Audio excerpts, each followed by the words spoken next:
قررت الجامعة الملكية المغربية لكرة القدم استئناف العقوبة الصادرة في حق الناخب الوطني وليد الركراكي من طرف الاتحاد الإفريقي كاف.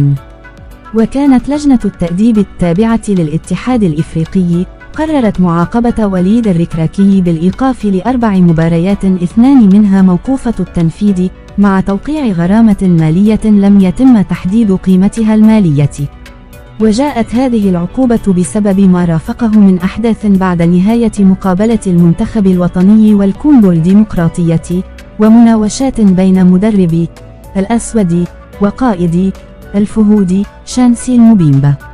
واعتبرت الجامعة الملكية لكرة القدم في بلاغها نشرته عبر موقعها الرسمي أن العقوبة الصادرة في حق الناخب الوطني مجحفة بسبب أن الأخير لم يقم بأي تصرف يخل بالروح الرياضية.